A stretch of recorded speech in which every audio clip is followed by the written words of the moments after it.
Welcome to our podcast. Our what?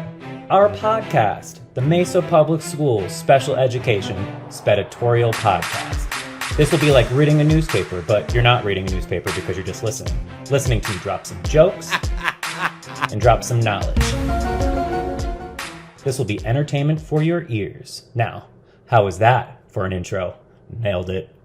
Welcome to the Editorial podcast. I am a co-host now, Justin Ashley, Director of Compliance, and I have my other... Hi, I'm Danya Forte. I am the Coordinator of Psych Services. Thanks for joining us this morning. I hope everyone had a great holiday break. I know I did. We were just talking about having a lot of naps. It was too short, though. And I took extra days off, and it was still too short. I was very lonely in the office. Yeah. Did you miss me, Justy? It was a very dark, sad, short week. I didn't have my left hand. You know, I rode up the elevator today with one of the maintenance people at SSC. He's very kind. I don't know his name, though. But he was like, we only have 2 Tuesdays left until winter break. And I was like, not that you're counting or anything. I hope he said it to you really close to your face. And that was 2 Tuesdays. So creepy. He was across the elevator. But in my head, I was like, yeah, we're all counting down. So 2 Tuesdays, guys. After this week, 10 school days. That's wild. Yeah. Mm-hmm. So it's pretty exciting. Mm-hmm. And then we'll have our nice holiday break where we'll all be back rested January 3rd. Yeah, hopefully rested. I hope everyone has a great break. Yeah. Yeah, for sure. Mm-hmm. Let's get into some things. I just have a few things just to remind everyone, and I hope everyone saw the weekend update with SNL because I just want to do one of these.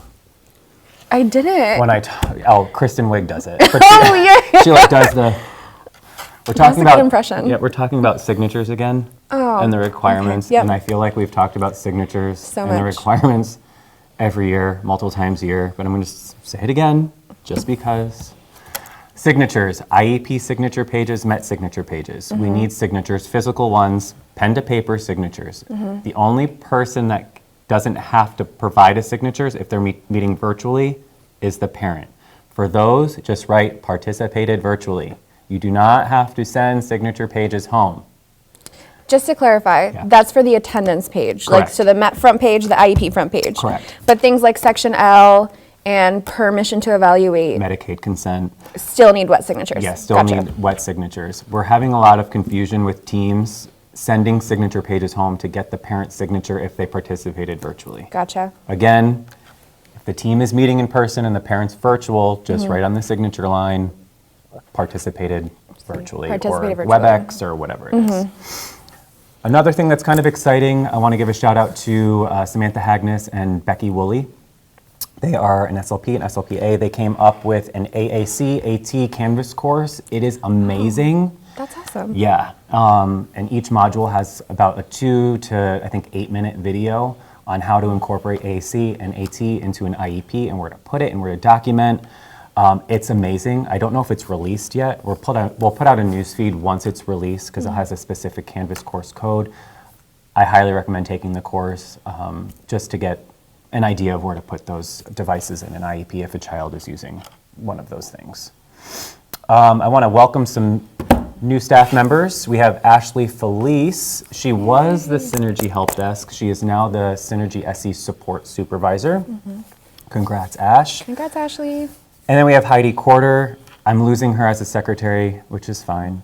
And she's going back to help desk. Is it fine? Okay.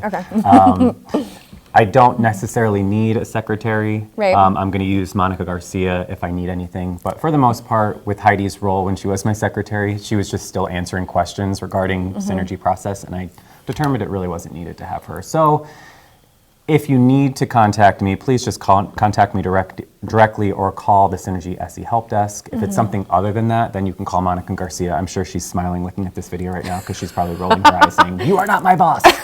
100%, that's what she's doing. And then lastly, we have a new Director of Elementary Special Education, and that is Rochelle Blair. Hey, Rochelle. Welcome to the team. You are awesome. I will always make the joke that I don't know who you are. It's just a joke, and just go with it. Also, just if you're emailing Rochelle, her first name is Dawn, but she goes by Rochelle. So not that will matter for a lot of people, but if you look her up in email, look up Dawn Blair. Nice touch. Yeah, thanks. We have a huge shout out too for compliance. In the month of September, I mentioned in the last podcast, we had 35 schools. We did dip a little bit, but that's just expected in the middle of the school year. Justin, did you talk about ADE? No. We passed our ADE monitoring. I completely forgot about that. It feels like so long ago we had the ADE. I have like a little PTSD from it. A but little bit, yeah. Yeah. Maybe that's why I put it in the back of my mind. You're like over the done. Past 2 years we were in a monitoring. We finally met compliance. So congrats to all the teams, especially the school psychs, because that was the last component of our audit. That had to fix a few items here and there just to go further in depth in specific areas of the Met. I think we got a handle on it now, so thank you to all that were involved with just rolling with the punches with us and sharing your frustration, because we were just as frustrated. Yeah, and for sure, shout out to psychs and SLPs and everyone on the team, because the number of METs that we had to proofread and then send back edits was kind of nuts. And ADE wanted very specific eligibility categories, like SID, for example, and in our district, there's only like two. And yes. I was like, well, these two are going to have to do These it. two psychs, like, hello, you have to submit your file for ADE. Yeah. So anyway, we passed ADE monitoring. It felt like a big relief. Like when they left, I was immediately exhausted. Like the adrenaline was gone because we finally passed. And then I told my boss I didn't feel like working anymore. So. We have to take a half day. We're done.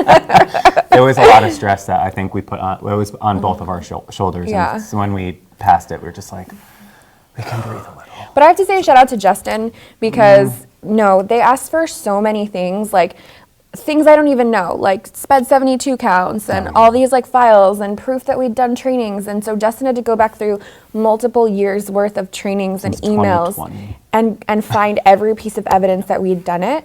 And yes, the psychs 100% contributed, but then that was the final piece to shut it down. So well, thanks. Thanks, friend. Team effort. Good job. I'm always a team We effort. did it, you guys. And then it. we don't have to be monitored again for 4 years. Well. Shh, 4 years. Don't make on my brain. I'll stop there. Okay, I'll stop there. Spinning off that, Sorry I interrupted you. very positive vibe that Danya just shouted out. I do want to shout out these 26 schools because they met compliance for the month of October. We have Brinton, Bush, Chrisman, Crossroads, Eisenhower, Entz, all the Franklins, Lascendis, Lincoln, Lowell, Jordan, Patterson, Pomeroy, Red Mountain Center for Early Education. I said that right the first time. That's amazing. Thank you. Red Mountain Ranch, Redbird, Rhodes, Robson, Sharp, Salk, Summit, Washington, and Whitman. So congratulations on meeting compliance for the month of October. Again, we went from 35 schools to 26. That's a little bit of a drop, but that's expected, like I said earlier. It's a busy time of year. Very busy time. And we're getting still a lot of transfers, like in the middle of the year, I've noticed. Yeah. So keep trucking on. I know we're doing it, and we've had roads on consecutively for September and October.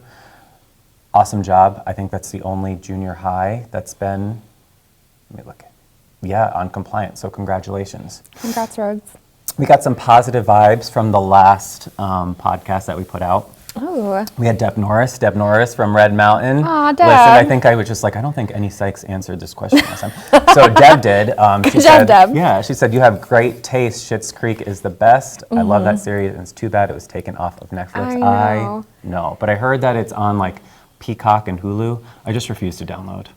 Why do you have to have a subscription to 8 things? Disney, HBO, Peacock, I just Netflix, downloaded HBO, Hulu. and I got called out from Chelsea Von Eiderstein, Lindsay Massey's department specialist. She goes, you only bought it because it was a Black Friday sale. I'm like, hey, be quiet.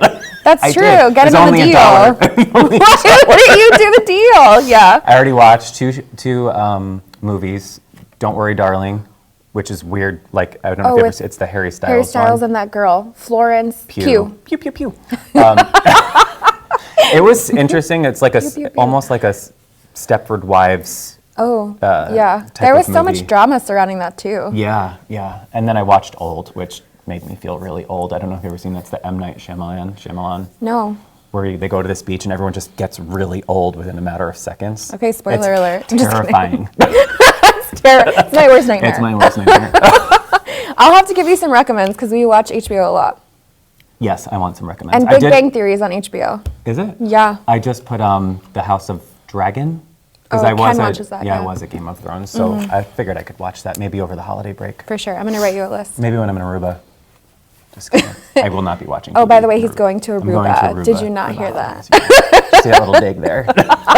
Just kidding. Another positive shout out we got from Suzanne Pratt. She said, as for a Netflix suggestion, have you tried Kim's Convenience? I put it on my list. I've seen that. She It's said- hilarious. Yeah? She said the first episode made me laugh so hard I had to pause and rewatch it. I love that.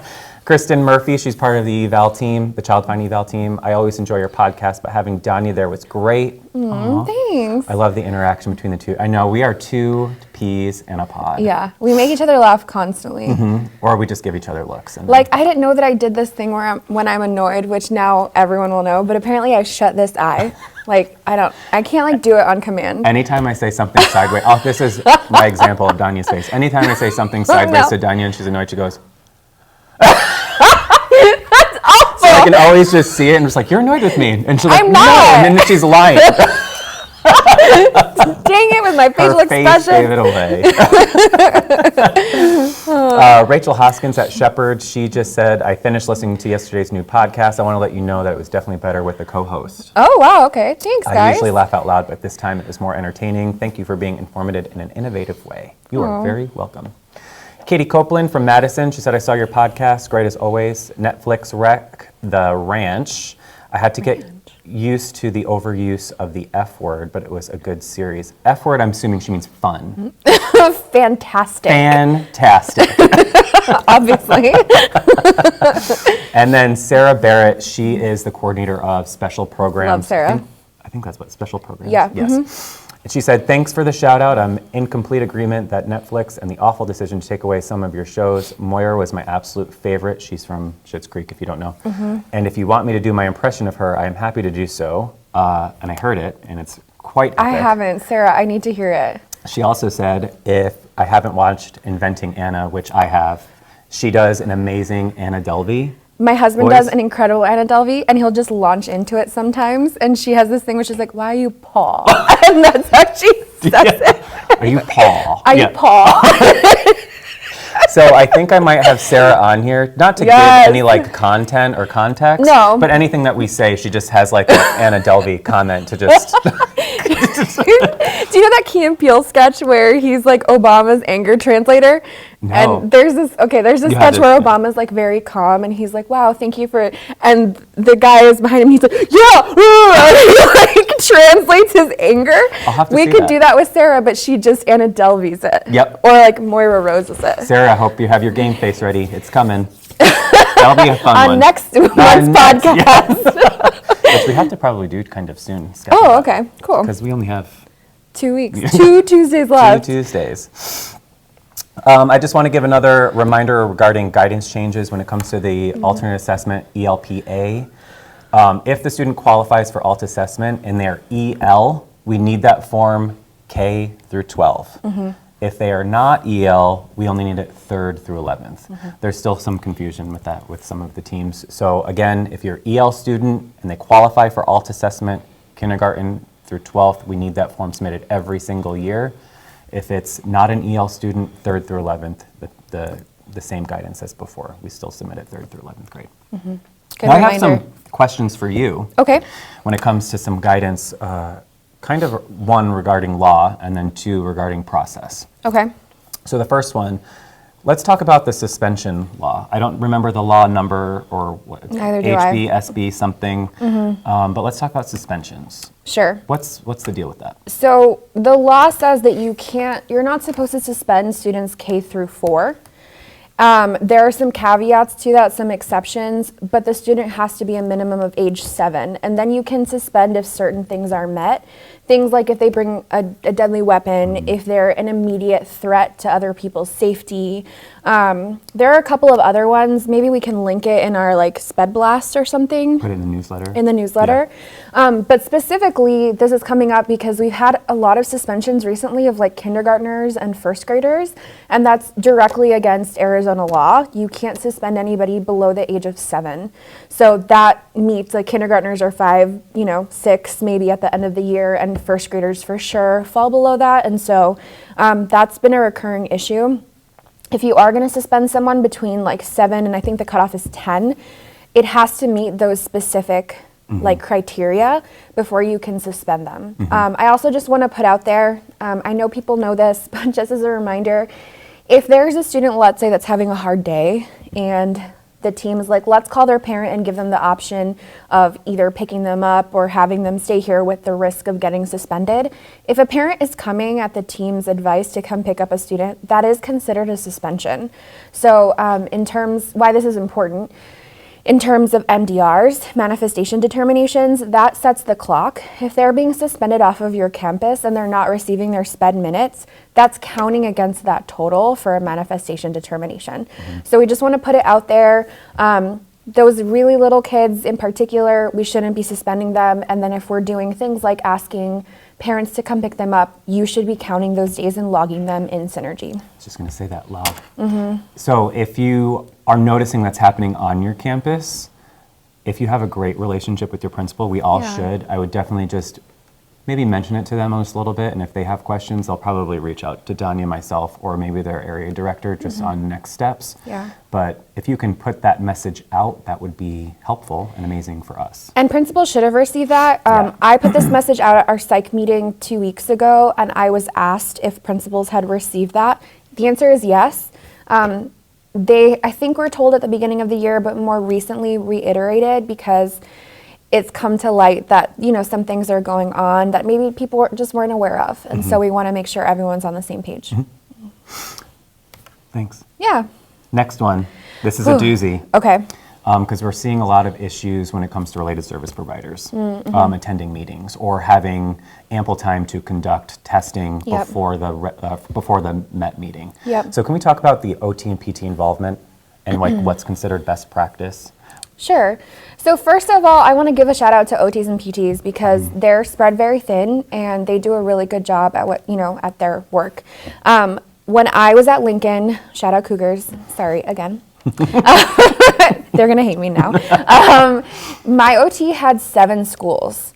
So she was spread very thin. And so it was on us as a team who was, you know, site-based to really be on top of including her in conversations about if we got permission to evaluate a student that included fine motor or sensory, both of which the OT oversees, or gross motor for PT.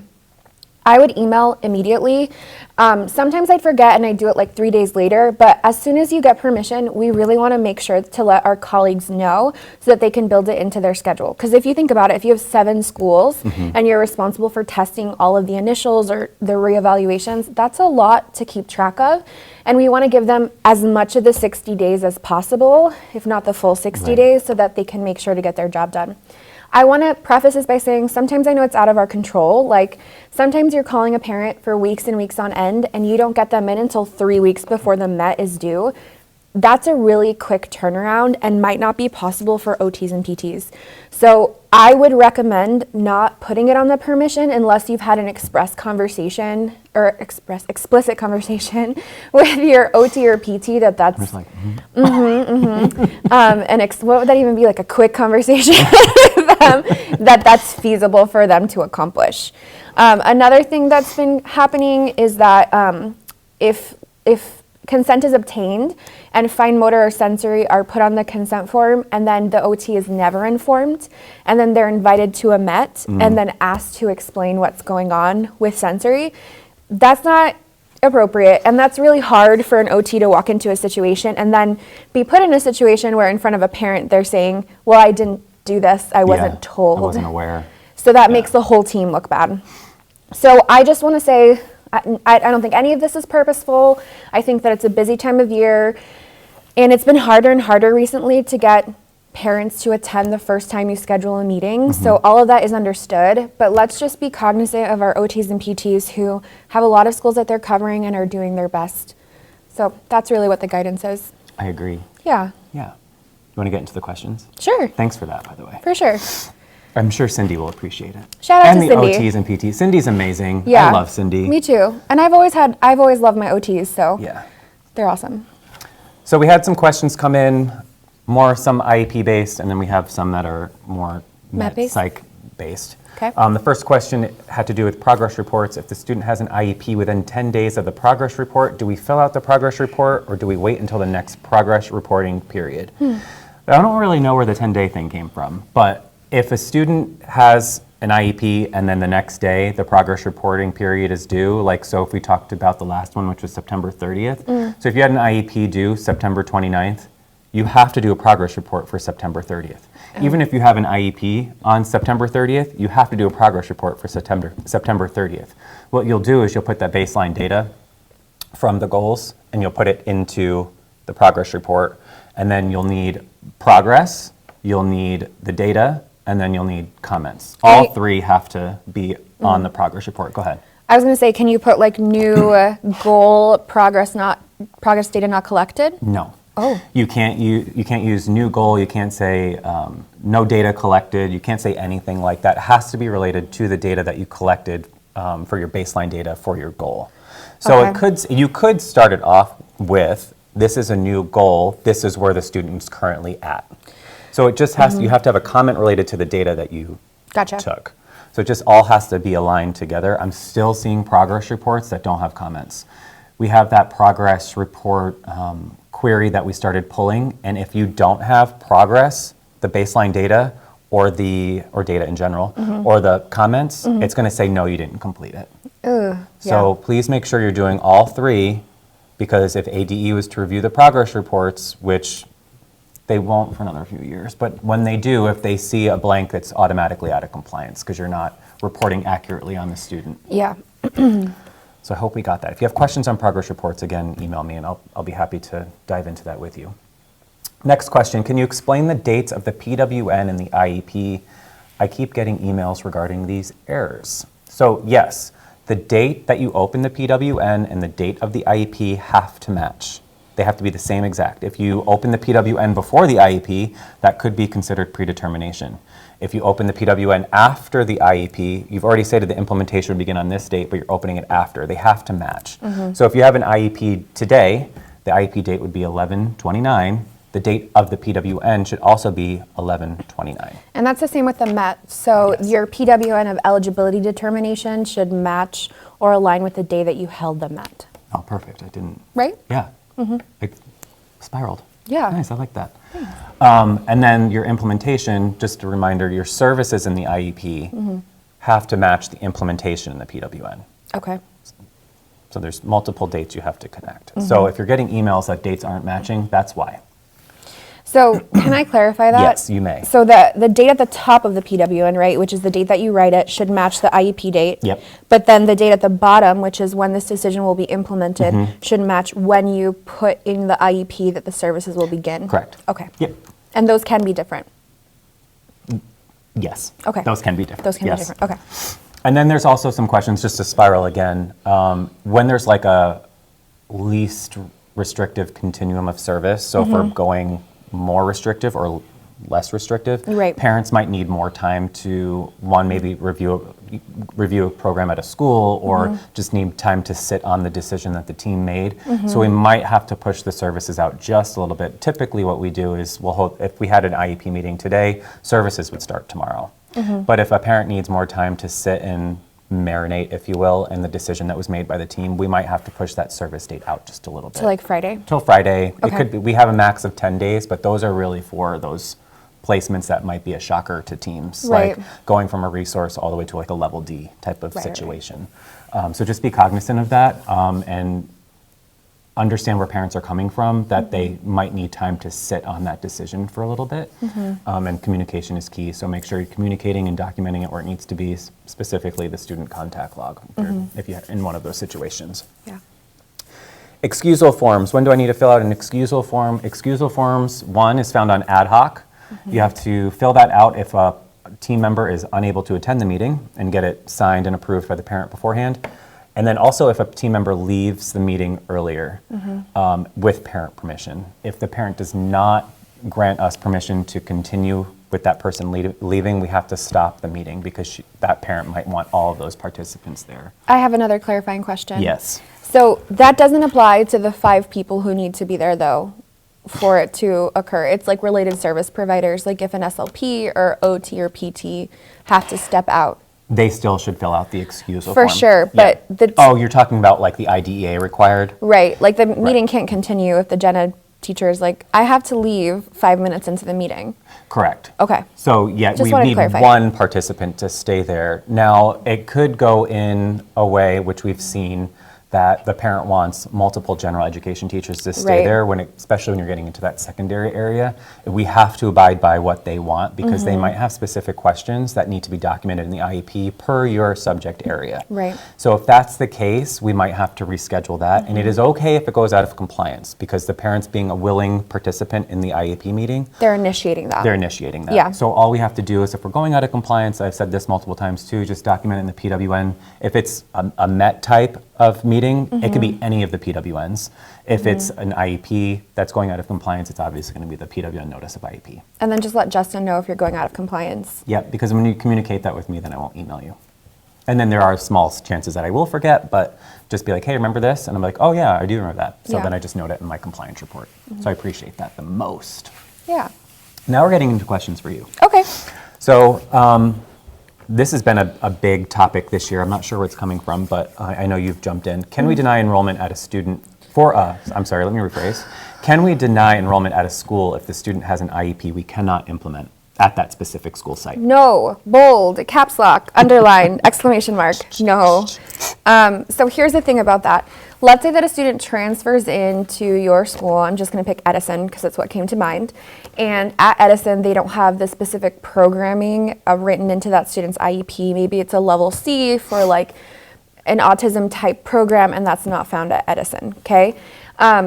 We can't deny that student's enrollment and say like, oh, your program isn't here, so you're gonna have to wait on enrolling until we can figure out where you're supposed to attend. Absolutely not. That's a denial of FAPE.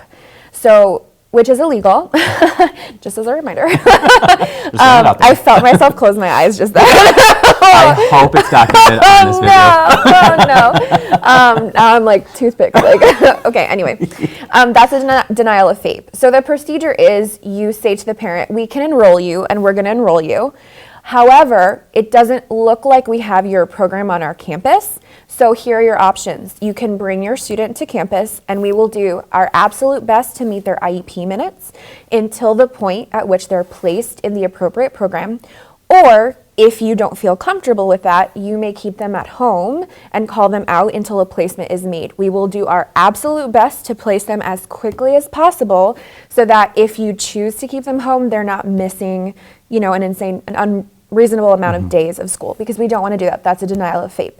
So what has been happening is that people have been not completing their enrollment, whether that's the registrar, whether it's a conversation with a principal or a psychologist. And so then parents are kind of left hanging and they're not sure where their child's going to be placed. Their child is at home for sometimes weeks, to be honest, which has caused a massive issue. And parents are upset, and they have a right to be, because we're denying their child the free and appropriate public education that they're promised. That is their right. So what I would encourage people to do is, as soon as you have a student that's transferred to your campus where you maybe don't have the appropriate programming for them, please, please, please contact your area director right away and send whatever IEP that you have so that they can make a placement. Sometimes they'll even make placements without looking at a MET, because maybe a student has pretty, extreme behavior or significant issues, and they need placement immediately for their own safety and the safety of others. So please be in contact with your program director or area director, and please remember, we cannot deny enrollment anywhere. So, Amy, Rochelle, Carrie, Mel. Yep. Okay. Next question. And this has been a hot topic too, I think last year into this year. I'm nervous. What is it? You know the answer. Oh, okay. to this. We talked about it. We had a ducks in a row meeting. Okay. Can we add services to a student's IEP even though they did not qualify for that specific area? For example, I have an SLD student that only qualified for math calculation, but there are all of these other reading and writing goals attached to the IEP. So Yes, you can add services to a student's IEP if you have data to support the need. So SLD, I want to touch on this specifically because other nearby districts do it a little bit differently. There are different methods that you can identify a student as having a specific learning disability. There's three predominant ones. There's discrepancy, which Mesa is a discrepancy district. There's pattern of strengths and weaknesses, otherwise known as PSW, and there's RTI MTSS. So for our district, discrepancy means that there's a significant difference between a student's cognition or their IQ score and their academic functioning.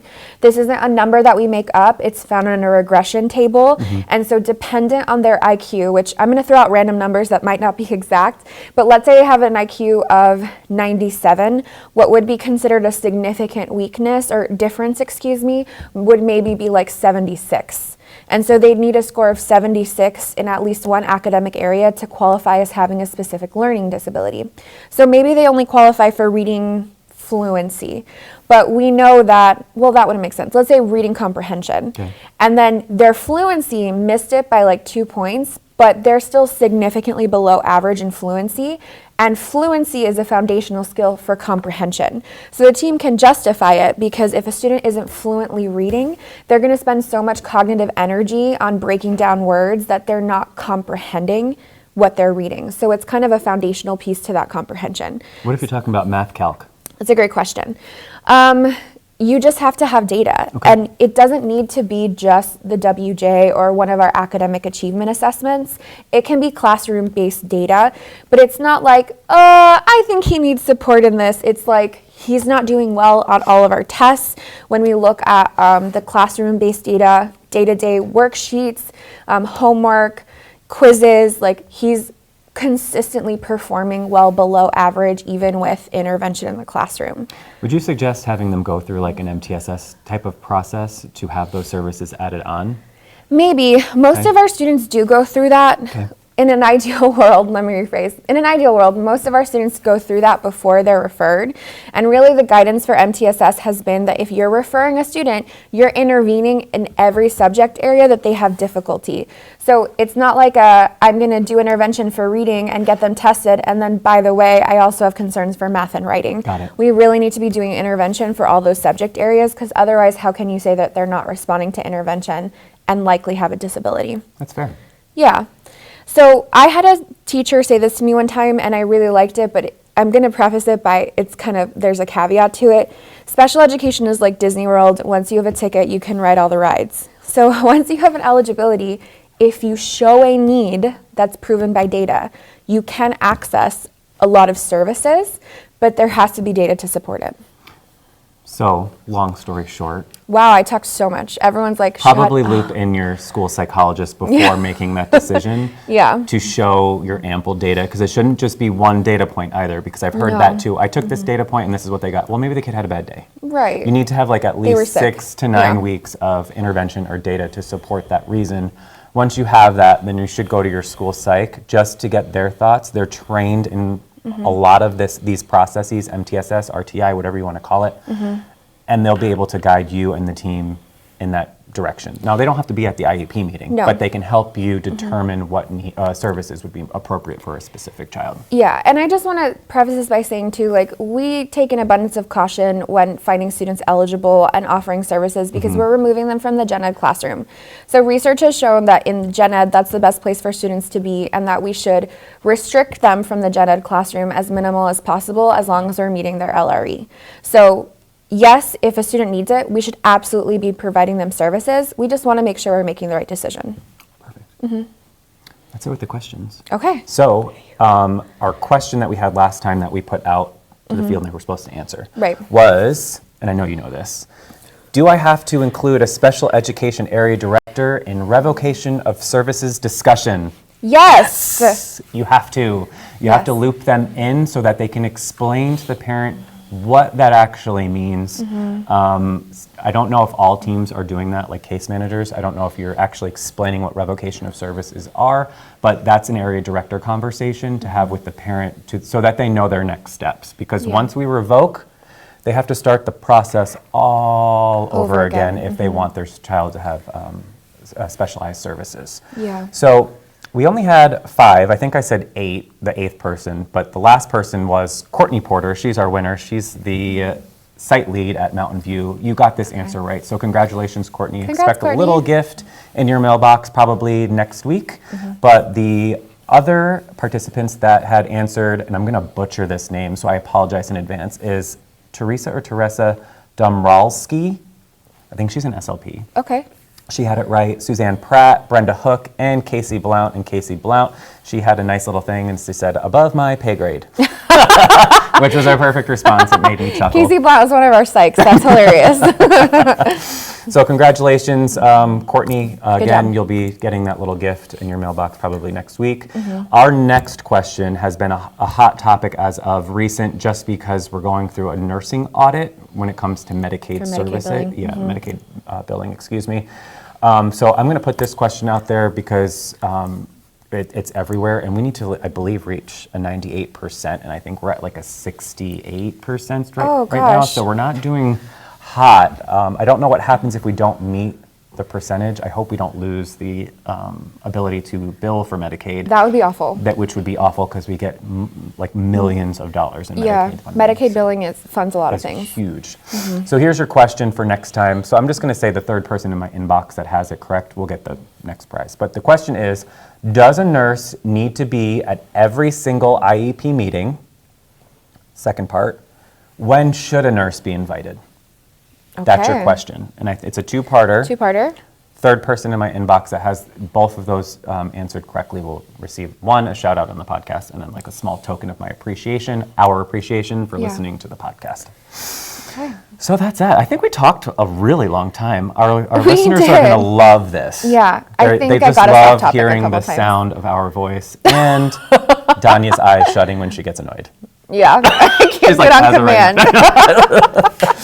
So as always, please subscribe to the podcast if you can through Apple, iTunes, Google Play, or Spotify. We'd appreciate it. Yeah. And then before sounding off, Superintendent Forlis has our reminders, if you will, to be kind, care for others, speak and act respectfully, remain calm, and listen actively, which is something I need to get better at because I half listen. She knows. It's true.